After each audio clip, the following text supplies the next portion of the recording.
So for some of you, this might be news, but for many of you, I don't think it will be. But yes, recently Neighbourgood acquired local knowledge, and I think this is a super exciting play for what it means to be in the experience economy within Cape Town, one of the best living cities in the world. And this whole, combination of, of living and working and experiencing. And I think just tying this together, but I'd really just want to, without my assumptions and stories from the outside, I'm chatting to Murray Clark today, who's the founder and CEO of Neighbourgood, so I can really get the behind the scenes story around not just Neighbourgood's scaling journey, but most interestingly, given the current context, this acquisition of local knowledge and what this is going to mean for the business moving forward. We didn't think we could start with technology first, and we thought that it would cost us too much money because you learn and then you end up starting again and respending. So we wanted to build the product first, kick the tires, figure it out, and then build the technology to suit. Thank goodness we were able to connect with Nick and the team at Local Knowledge, because it probably saved us 5 years and a heck of a lot of money. Welcome to The Founder Files, the podcast that's like eavesdropping on a conversation with a successful entrepreneur over a fireside chat. Join me, Cameron Coutts, through this unique experience of unfiltered stories and insights from scaling founders around the globe as they share their ups, downs, and everything in between.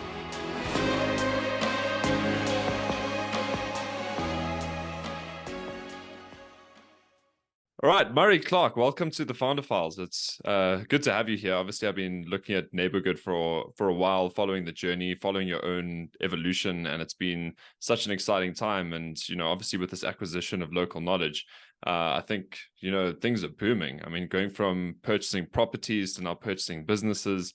I'm just so excited to hear about the journey and the story. And obviously, I want to hear more about Neighbourgood. I want to hear more about the local knowledge acquisition. But I think before getting into that, do you want to just tell me a bit about yourself and, how you got to where you are now, where you not only purchasing properties, but purchasing businesses? Thank you, Cameron. And I appreciate you having me on this show today. It's awesome to connect with you and your audience. I'm Durban born and bred, bud. I am from Morningside, if you know it. I moved around quite a lot when I was a youngster.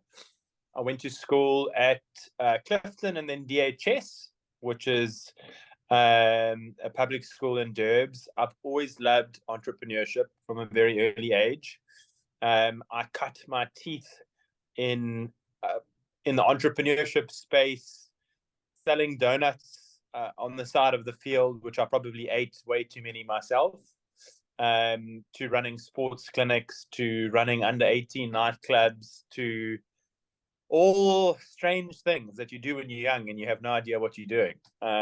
So I've always valued entrepreneurship and the creative side to it.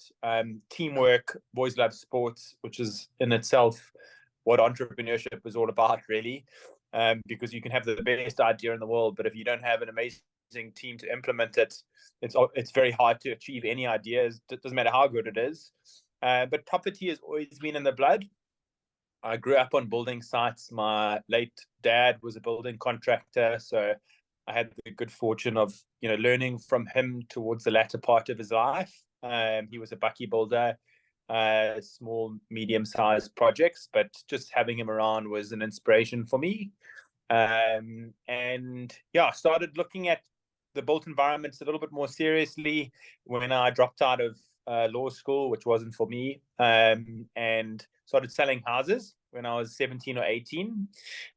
Sales, always a good place to start. Very wet behind the ears, but really cool way to understand property. And slowly things progressed from one thing to another, and turning around little studio flats and one bedrooms to buying some land, to on the side of the streets putting up a sign and selling units, handwritten feasibilities, just very, very basic, like pre-2008 stuff, off the back of Matchbox feasibilities.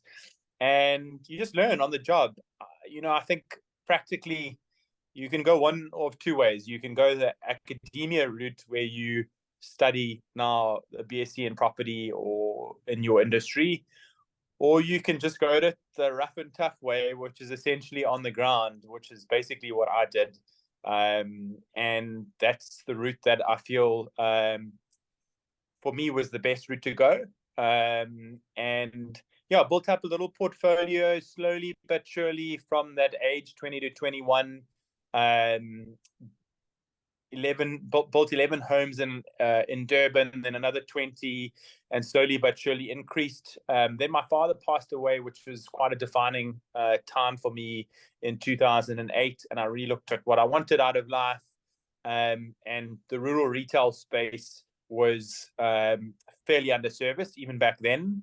And I started looking for sites for Boxer, ShopRite, Pick n Pay, and various other listed national retailers, and essentially acquiring sites off the back of their leases to give me the ability to leverage debt, essentially. I didn't have a balance sheet at the time, so having those head lease agreements in place helped me buy buildings, which I ordinarily wouldn't have been able to do. I didn't have investors at the time. It was really just me on my Todd.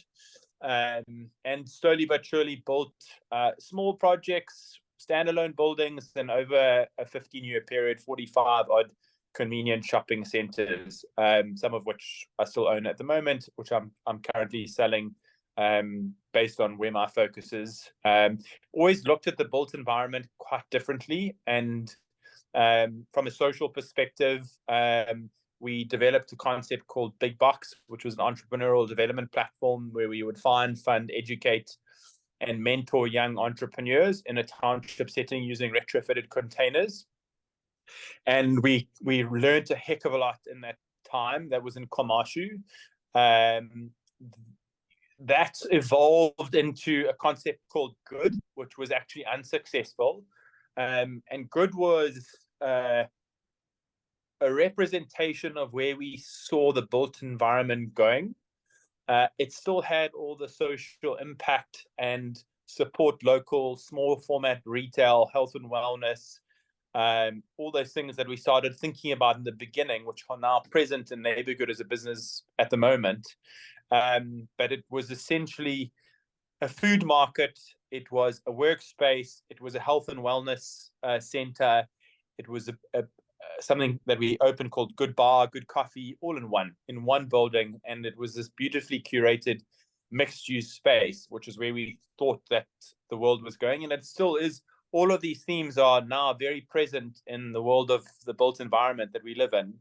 And that unsuccessful venture essentially what gave me the ability to learn and understand and build the basis of what Neighbourgood is today, which is a connection of collaborative living and working spaces across lifestyle cities, living, working spaces and experiences wrapped up in a single product offering for digital nomads, remote workers, and young professionals who are living and working in Cape Town for anything from a few weeks up to 6 months.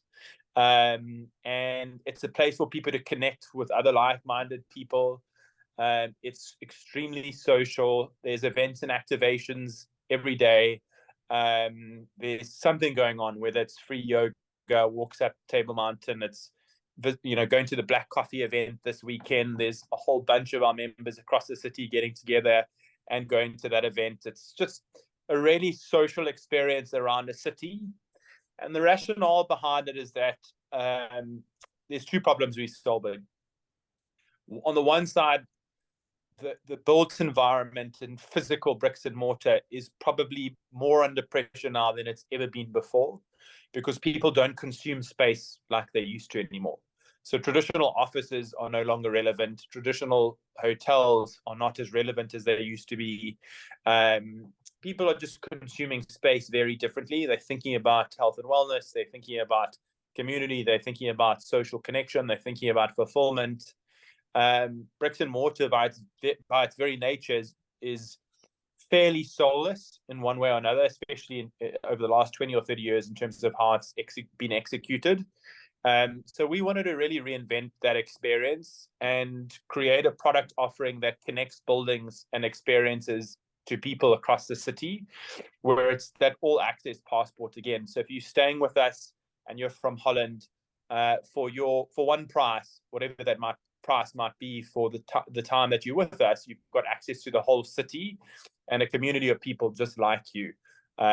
So that's been really exciting for us. We're now in 2 cities, Cape Town and San Francisco.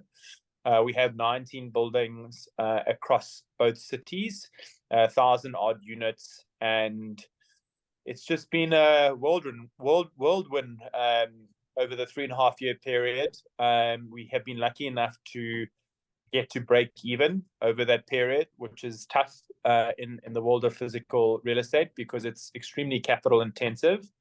And we built a team of 135 odd people across those locations, which is a really incredible team of good people. At a values level, Neighbourgood is about bringing good to neighborhoods. That's our mission.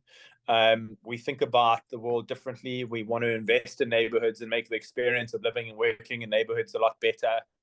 That warmth, kindness, and hospitality-centric approach, which is often absent in the world of bricks and mortars, is present in everything that we do. Again, traditional landlords, at best you might get an invoice from them once a month. And that's it, really. We're trying to change that completely. So again, to just go back to the 2 problems that we're solving, on the one hand, there's a heck of a lot of vacant space in offices across the world and pressure on the built environment. So using Neighbourgood as a product offering, we can help solve that for big landlords. So we can help create cultural relevance from space once again through adaptive reuse principles, taking old offices that don't work, converting them to beautifully curated apartments, homes, workspaces that are now far more relevant than, say, a C or B grade office building. And obviously, the world of real estate is such a massive industry, and there is so much pressure on it at the moment that we see that as a massive opportunity. The multifamily space, specifically in the US, is where we will be focusing a lot of our energy in the next couple of years from a growth perspective. Again, to talk to that connected citywide concept and focus on lifestyle cities like Cape Town, Miami, Melbourne, other cities where people want to live, and creating that all access passport across the city using a density model. And then on the other hand, obviously the problem that needs to be solved is a very fragmented approach to living and working. If you want to come to Cape Town and you are from Holland or Germany or the US, at the moment, you either have to, outside of our own offering, you're looking on Airbnb, you are probably, for your living requirements, which is a fairly inconsistent experience with respect to Airbnb, of course, you are probably then also going to have to look for different workspace in the city, again, another operator. And then from an experience perspective, how do you meet new people these days? It's very tough. There's fragmented groups, Facebook groups, nomad groups, but nothing is really in one place. So now with the acquisition of Local Knowledge, which we'll get to as well, we've been able to close that loop, and with one brand and for one amount, you can live, work, and connect with other people in lifestyle cities like Cape Town.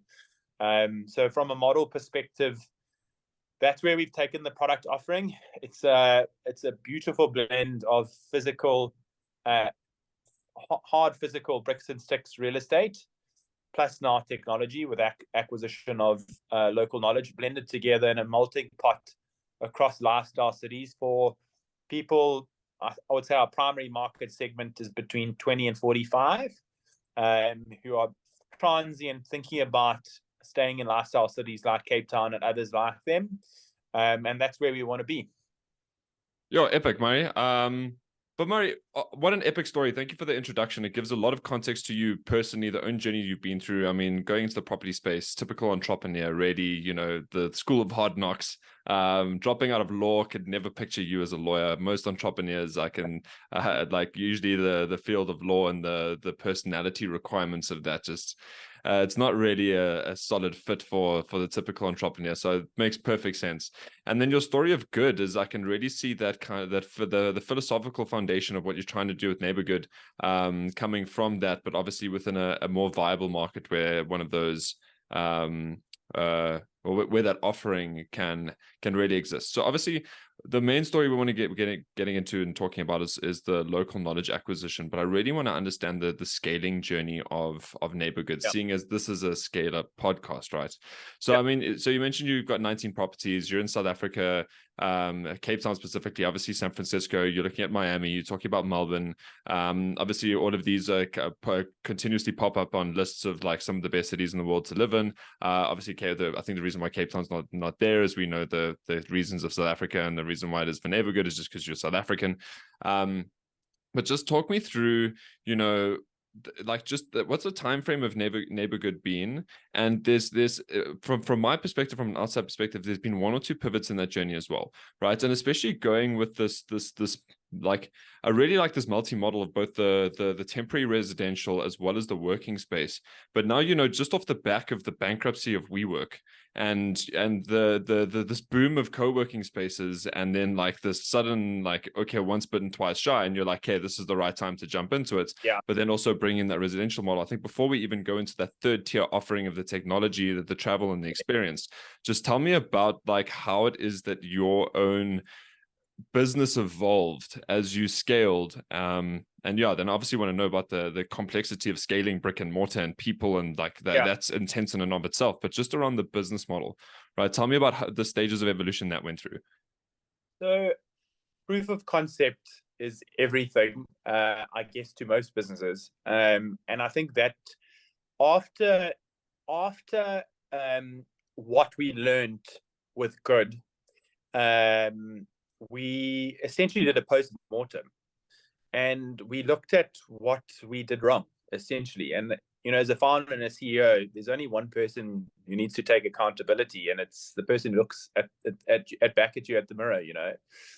And what I realized in that business, there were some fundamental mistakes which we made. Site was wrong. It was, as much as I love Woodstock, for such a blended product offering, which was a food hall, it was a wellness space. It required use all day, every day by people, and Woodstock has social issues, which unfortunately sort of really limited its ability to trade properly at night. And because the food hall was such a big part of it, unfortunately, that's where we hurt the most. Our foodies didn't do as well as we thought they were going to do. So that was a sobering time for me, man. As entrepreneurs, we have our tails up, and we like world beaters. Hey, we think we can do amazing things, and sometimes we can. But there's often sobering mistakes that happen along the way. And this was one for me where I learned a heck of a lot, and really learned about incremental risk and managing capital with a lot of care. Not that I didn't manage it with care in that product offering. It just makes you think quite carefully, because it puts immense strain on you when businesses are not doing well. So what we realized from that is that whilst all of those uses in one building were the future of the built environment, health and wellness, beautifully curated workspaces, food halls, beautifully inspired living spaces, this beautiful community of people that use it, it didn't all need to be in the same building. So what we could do is focus on leaning into those themes, and bring focus to what worked most for us, and that was residential and workspace. And you could then connect buildings across the city and lean into what worked the most, which was residential for us and workspace. And you could bring focus to those areas. And when you connect the dots, that's when the magic really happens, because people who come to Cape Town and other lifestyle cities don't come necessarily because of Neighbourgood. They come for the experience of the city, to connect with people, to travel. So what we want to do is build infrastructure for them and build a product that talks to what people are wanting to experience. And that is essentially the infrastructure that we've created across the 16 buildings in Cape Town now. We started by entering into a management agreement with a property fund called Tower for 14 units, which are at Cape Quarter. And it was at the beginning of COVID. It was myself, my partner, who's also my life partner, Kim, who heads up our brand, and another guy who's our co-founder, St. John, who heads up new business for us now. And it was the three of us essentially doing absolutely everything from A to Z, taking calls on weekends to lease out space. And this is 2 months into COVID, bear in mind, launching a co-living space, which in hindsight was actually insane. But we got it done. 3 days. We had built this community of long stay. It was originally fairly long stay because of COVID. And we had brides and we had social events with Marson, of course. And then because we performed there, we were able to secure a 2,000 square meter workspace. There was a lot of vacancy in the same center, and the property owner backed us to open a workspace, which we managed as well. Again, very successful. And it took us 3 to 4 months to lease up the whole property, and we outperformed the expectation, which was amazing for us. Again, building trust. So that J curve started to move quite slowly. Building a team costs money, especially in the property management space and in any space for that matter. I mean, technology, human beings are expensive. And so initially we had to outsource the property management function. So we were, which is really tough in hospitality, but we didn't have the cash flow available to pay for a property administrator and a property manager and an accountant and. So we made a small margin between what we were charging the property owner, which was an order of 8 to 9% of top line, and what the property manager was charging us, which I think was 4 to 5%. But there was always a bigger picture in mind. And what we have now developed was always in mind back then. It was to build a citywide collection of spaces. And those first couple deals essentially form the foundation of our ability to do that. And then, as always, man, growth is exponential once you've got it right once. And the first 2 years were a heck of a tough because we were learning a lot. We were also having to employ the moment. We always wanted to bring property management in-house, first long-term, and then later we've introduced hybrid hotels, short-term rentals. And you have to have the skill sets available to run the business. And each of them are different. Short-term rentals and hotels are very different to long-term rentals. So we started first with what we needed most, which was long-term rentals and basic commercial property management and hiring a great team first. When we got that 100% right, we then moved into short-term rentals about 1.5 years ago, and that's completely changed our business. The revenue is doubled, almost tripled, to be honest. And the people that we've been able to hire are now unbelievable. The customer experience is improved significantly. The reporting on the back end is improved significantly. The connection of spaces across the city at a value proposition level makes so much sense in the world. We see the cross-pollination from a consumer perspective. I'll see someone at, let's say, our eCity building today, and then in the afternoon, I'll see them at our Greenpoint building doing work, and then I see them at an event and a picture later this evening, So that proof of concept happened, and it's really only coming into its own now. And our ability to scale is as much as we have been able to do that now, and you look and you say 16 buildings, wow, it's a lot. We still have so much growth to achieve. But as always, it's been the 15 years of hard work before that's even given us the ability to have conversations with property owners with a track record. That's just worth noting is that every single building we've ever built, every single little bit of experience we've ever had, the good, the bad, and the ugly, has helped us put us in a position where we can now do what we are able to do with Neighbourgood because of the experience we've had before. So it wasn't like, it's difficult in the built environment to think about starting a business today to do this.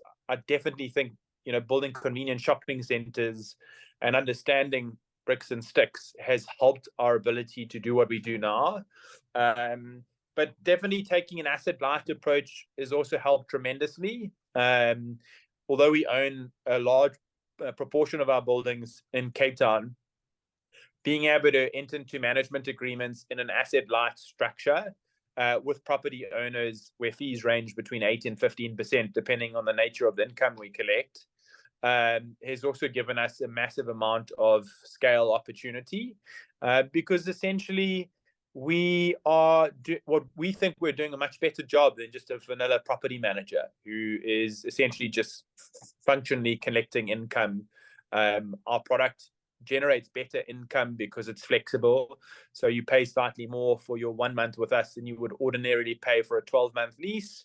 And that net income upside essentially goes to the property owner, whether it's us or whether it's a third party. So I would say that, to come back to your question, scale is, and looking at the WeWorks of the world, which essentially went through the Splitscreek growth, and there are others like them as well. It's not just them. I think that they spent a significant amount of money fitting out spaces in heavy lease agreements. So most of their funding went to two things: capex for new spaces and payroll, because they just hired and hired and hired. And so I think off the back of a hopeful movement to more shared economy spaces and changing the unit economics from a rand per square meter or dollar per square foot to a rate per desk or a rate per bed. But unfortunately, obviously, like anything, you need, logic around, the amount of money that you spend. And I think I'm naturally, even though growth is such a big thing to us, in terms of, because we think we have a product that's highly scalable, sustainability is just as important for us. I think you have a lot on your shoulders as a founder, and we have a responsibility to take care of, what is now 135 people who work for us. And I would never want to compromise that, to be quite honest. I think, to put myself in WeWork CEO's shoes, I don't think I could live with myself, to be quite honest. Maybe it's different culture in the US. But I, for one, definitely consider that a little bit more care, possibly. And I think I'm a bricks and mortar guy as well. So I'm not just an operator. I understand the real estate game backwards because I've been in it for 20 years. And I suspect that the J curve will continue to grow and grow as we create progress, because that's how it's been for us over the last 3 years. So I'm excited for what the future looks like.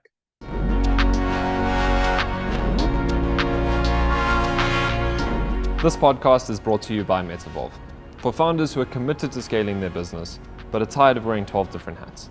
For founders who want to focus on their next stage of growth, but are worried about their customer and employee satisfaction. Metavolve helps you build the structures, systems, and management team that you need to elevate yourself out of operations. It's time to free yourself up to focus on growth. Do it now with the entrepreneurial partners that put your customers and your people at the core of your scaling strategy. Metavolve, empowering leaders, evolving businesses.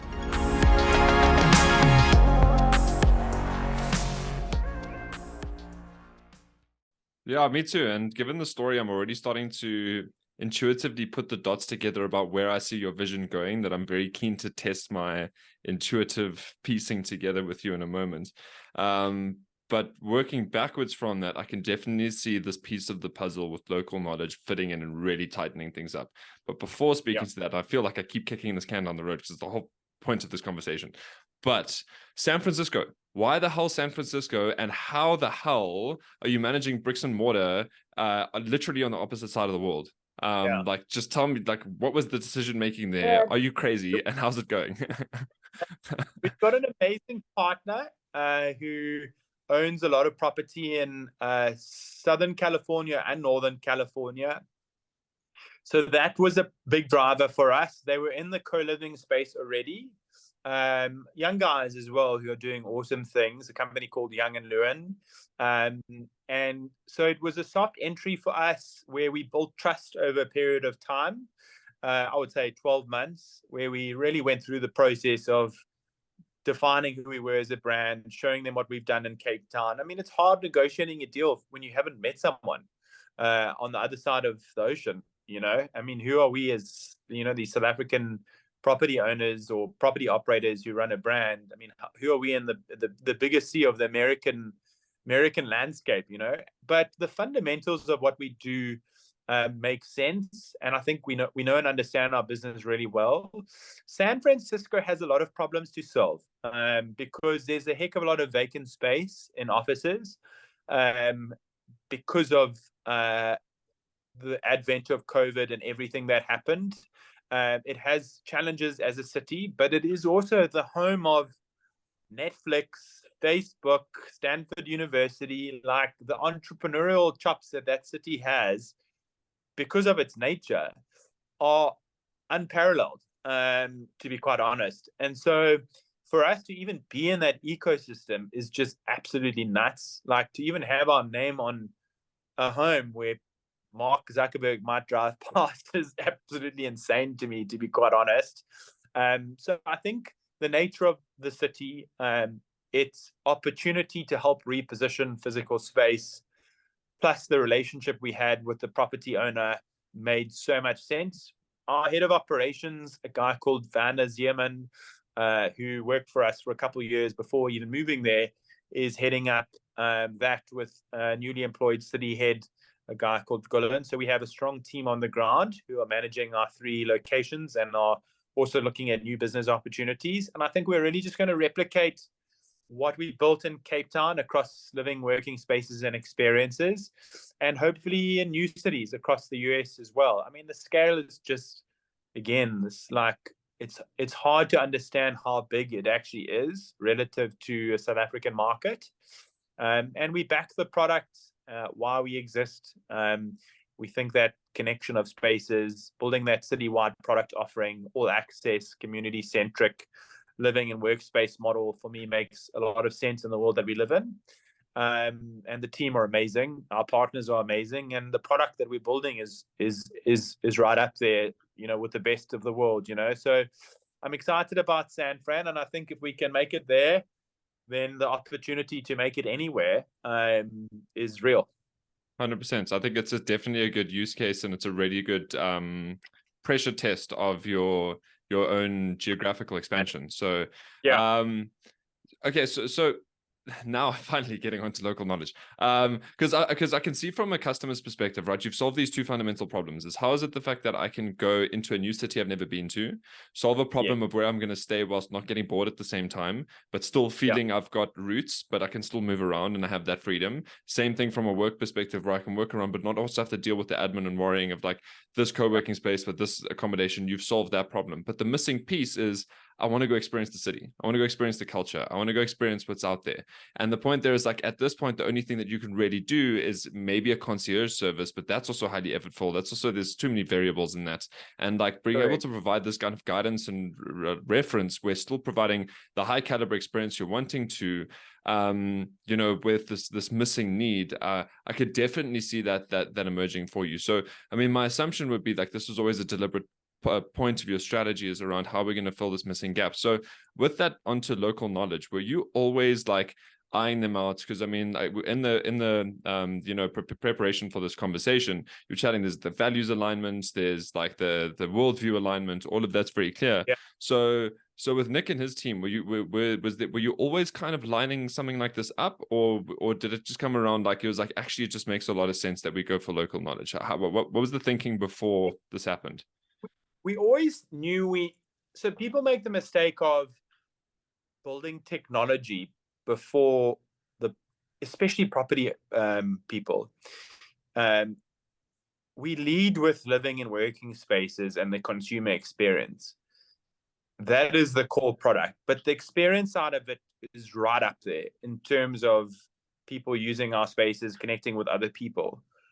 But you have to have beautifully curated living and working spaces, which we needed first. We didn't think we could start with technology first, and we thought that it would cost us too much money, because you learn and then you end up starting again and respending. So we wanted to build the product first, kick the tires, figure it out, and then build the technology to suit. Thank goodness we were able to connect with Nick and the team at Local Knowledge, because it probably saved us 5 years and a heck of a lot of money. Because not only have we been able to inherit years and years of hard work that the team have put into building their product, but we've inherited all their talent. And Nick is an amazing guy who is leading technology and experience at the company now. He is a founder. You can see it in how he operates. The rest of his team are also awesome. And that product, which is essentially a travel and experience app that offers peer-to-peer recommendations, you can book your accommodation there in one place. You can book your workspace there in one space. You can connect with other like-minded people who are living in Cape Town and other cities just like you. It's just a curated piece of technology that essentially closes the loop across our web of spaces and people in the cities we operate in. So with all these it's basically your entry into the lifestyle city and everything you ever need to know in one place, like the best cafes, the best restaurants, from local people recommended, not just off a Google search, so it's just this like curated piece of content that also has the ability to do everything else: connect with other people, book accommodation, workspace. Every single experience we ever offer in the city lives on that space. So whether you're doing yoga this evening at the beach with us, it's there. If you want to join a coffee shop tour, it will be there. So you don't have to go anywhere else in search of community. You can find it on the app. And I just think it's been a massively, we had courted each other for a little while, and these processes take time to unpack. Nick had a really talented guy who worked with them as part of their leadership team, a guy called Ben Bruno, who's ex-Market Force. Also, man, I mean, these are like next level people, hey, who are hard to find. And he's been instrumental in our own business as well, both Nick and Ben, and their whole team. So it's just the right fit at a culture level. Also, I mean, they think about the world like we think about it. Very like socially conscious human beings who thinking about the environment, our impact on the world, that importance of community in the world that we live in, how important travel and experience is to living a fulfilled life. And that fits squarely into Neighbourgood's product offering. And as a product, we can launch now that we have infrastructure in Cape Town and soon to be in San Fran. We think we can launch new cities on the app before we build physical infrastructure there now. And that gives us the ability to test new markets, to build up brand equity in those markets. So I'm excited about that too. But in game for us will probably be in, the world's 50 best lifestyle cities, and the app will track that. It might offer an extended version of other cities as well. But as a product offering, for me, it will match what we're doing in the physical. But the opportunity to extend so much further is there because of the technology. There's an opportunity to add other living spaces and other working spaces in time to the Neighbourgood network of spaces. So there's a lot of potential opportunity in what we're building, but like anything, it just takes time. We don't want to get ahead of ourselves, and we just want to focus on getting our first city right from a technology perspective, second city right. Once we've done that, we can look at new opportunities as we go. And that goes back to your point around that exponential J curve, but also being sustainable as a business in and of yourself. So, right, it's like you're testing very deliberately, but like proof of concept, and then shoot the lights out. Yeah. So obviously, as a founder that works with founders, and I know that we are all, and as a founder yourself, we tend to be quite, how do I put this nicely, independently minded people, right? So, well, and obviously from your side, like this is so the strategic value of this acquisition is immense for Neighbourgood. But obviously, we're dealing with founders here, right? So I want to know about this kind of courting process, right? When you're first having this conversation around it's like, this thing that we've built. Obviously, like with hindsight 2020 and hearing your story, it makes a lot of sense. The own scalability of that, the vision of how Nick and the team can really take it a lot further. But there's it's an extremely vulnerable process of something that you've built to have an acquisition from someone else, right? So just tell me about that kind of courting process around and how you went about convincing another founder that this is the right decision for them. So I think like technology was the missing piece of the puzzle for us. I think physical infrastructure was the missing piece of the puzzle for them from an experience perspective. So I think that there's a natural fit on both sides. Experiences happen in real time in spaces. So as beautiful as the technology is, and as smooth as it really is a beautifully designed product. And I take my hat off to his team. Keegan he's got both Nick and Keegan and Ben are really like product people. It feels intuitive when you work through the app, etc., etc. And so that's just massive. I commend all of them for that. But I think because we are a piece of the puzzle that they also needed, I don't think it was a difficult push, because I think we just both realized that we were better for it in the end. So it wasn't like we're going to absorb this product into Neighbourgood and it's going to become this entirely different animal. I just think both of us realized that it was going to make both businesses better. And Nick is a team guy as well, man. He's, I think, the best CEOs, and founders are people who really have exceptional EQs and who can zoom out of a situation without emotion, and really understand what is best for the company, rather than say personal ego or whatever it might be. Nick doesn't have an ego. He's a down-to-earth guy, which for me was part of the decision. We're a very inclusive, down-to-earth company. We don't want to be a Soho house or where you feel like you actually don't really belong and it's like this exclusive club. We want you to belong. That's the whole part of building this beautiful infrastructure, is that you feel like you belong and it's attainable at a price that makes sense. So I think that was super important for us, and just letting Nick guide his own process, as it relates to the product's integration to Neighbourgood's offering. He's a very clever dude, and we both see the world in the same way. We have an exceptionally talented group of people at Neighbourgood as well, and their introduction, their team's introduction, the product's introduction has been seamless.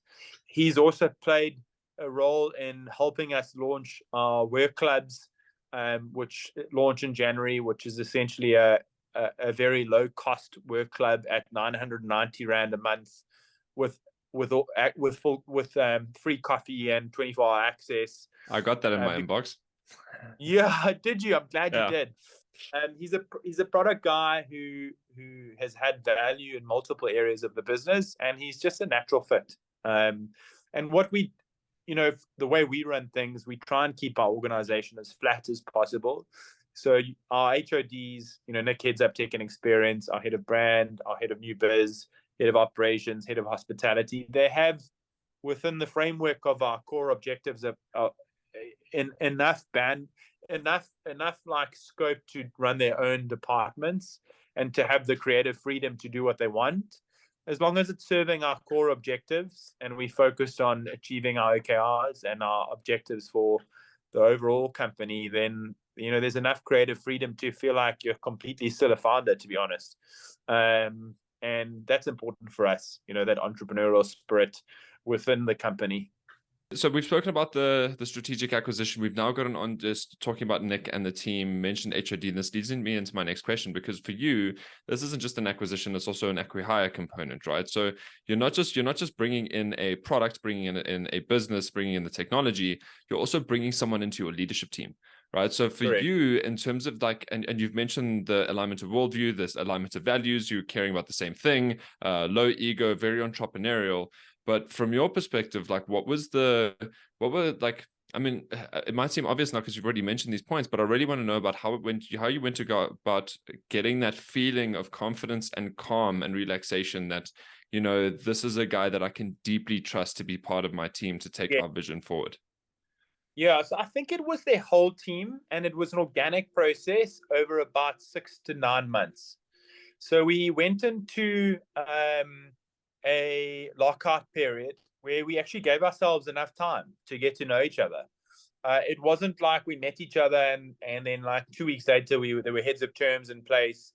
We had coffee, we had lunch, we met, we talked, we exchanged emails, we shared our worldviews, we went a few months and we came back to it, and it wasn't all overnight. I think allowing process to breathe is important. Things percolate and you start to see value, not see value if it doesn't work. In this case, obviously we saw a lot of value. There needed to be a process where we felt comfortable with the valuation, that the overall value of each company made sense in terms of where we're going, and the team made sense. We met the whole local knowledge team. My team met the whole local knowledge team.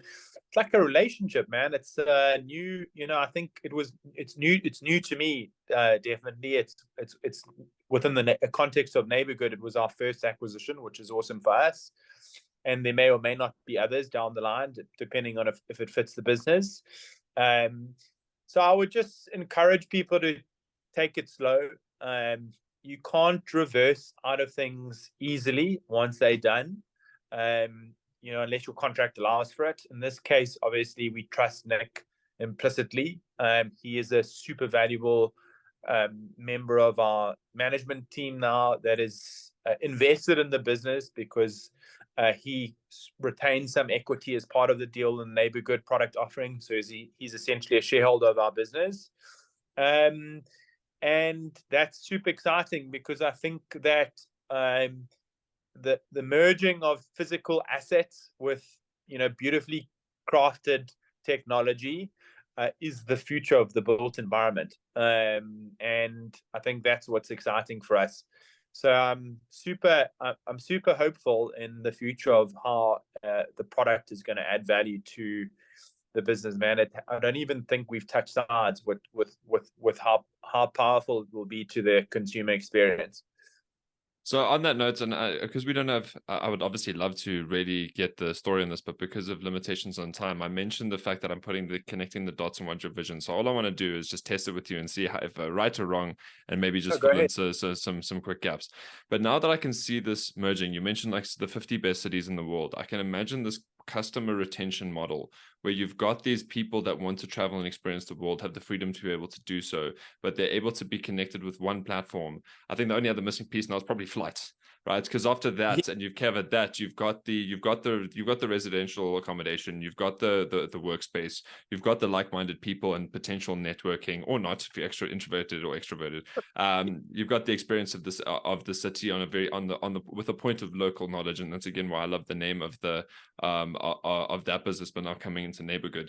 And so I can just picture this all these nodes, but with all these wires connecting the world of just these like-minded people staying within this ecosystem, traveling the world and really connecting with other people. And with this entrepreneurial spirit, you'll be able to connect like powerful young professionals with powerful young professionals, entrepreneurs with entrepreneurs, and professionals with entrepreneurs. And you're just creating this ecosystem of living and seeing the world in an amazing way, and connecting with people that are just as awesome. You summed it up better than I could. Cool. Well, I'm happy I got it spot on, but I love the vision, and I can't wait to be one of those people that is part of that ecosystem that's jumping around. I'll make sure that you get a serious discount. Thank you. I appreciate that. So, Murray, the last question I have for you is just, what's the one question that I haven't asked you that I should have asked you that you'd like to answer now?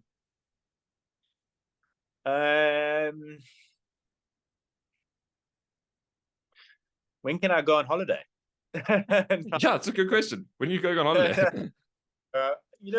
Building companies requires so much bandwidth, dude. Honestly, like it's not like running a family office in the property space. Building a brand and a company, and an operational company like ours, you all in, man. It's like your whole life is in it. So I think for me, it's just been an incredible experience. But I think it will be the next, possibly 10 years. I think it's tough to put this amount of energy into something and just do it consistently without break. That's where we are at, and I've sort of embraced that, I guess. Maybe one day I'll run the family office and, spend more time having cappuccinos and reading papers on sidewalk cafes. But I think for now it's head down and hard at work. And I think one day we'll look back and hopefully we've built something beautifully good together, as a team, that will hopefully leave the world better than we found it. So yeah, I'm just really excited about the future, super confident, quietly confident in our ability, and just ready to tackle 2024 with some vigor when we get there. Murray, thank you for your openness. Thank you for your passion, and also just thank you for sharing such a open story about your own deliberate and powerful intention and own responsibility as a founder and just your own growth. I think this is, again, as you know, this is only the beginning. And yeah, I can't wait to watch, but also can't wait to feel that vision that I guess I got spot on. But yeah, thank you for being on the Founder Files, and look forward to seeing you around soon. Awesome, dude. Thank you for having me. Sure, cheers. Sure, what an epic story from Murray. I'm just, super grateful to have such authentic openness and transparency around one's own business journey, and to really get that story. And just like a couple of things that really stuck out with me around the whole point of Neighbourgood is just having the right relationships and partnerships is such a critical point, and is, I think, something that can really make or break a scaling journey. Whether it's in this situation having the right partners in the States where you can go and test a model in a different environment, whether it's having the right people within your leadership team that also happens to be your life partner. That's actually another topic that we didn't get into. I'd really love to see how the multiple relationships get navigated there, but that's another topic. But having these relationships and people that share your worldview, have the same perspective, and are willing to pursue something, especially in a space off of many other businesses failing, and having the courage to keep pursuing something that works because it's something that you believe in, is those partnerships and those people around you is absolutely critical. Then the other component is, growth takes many forms, and it's obviously organic growth and what it is that you've already built and continuing that space. So for example, here is continuing the growth within Cape Town, but moving between geographies and having these experiences, especially if it's a business about experiencing cities, you need these different nodes and different countries to start really connecting people.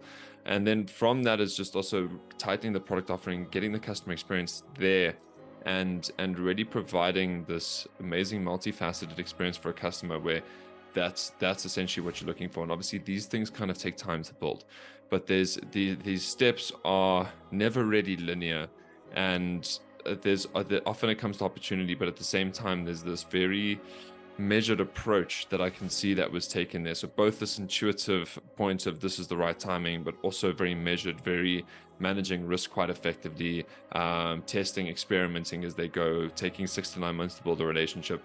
And I think it's that combination between this agility, but also measured responsibility towards growth, that I think is an exciting story for a lot of founders, because I see a lot of founders saying yes to growth opportunities too quickly, and they'll grow in too many directions, but not think through the logic of how these tie together.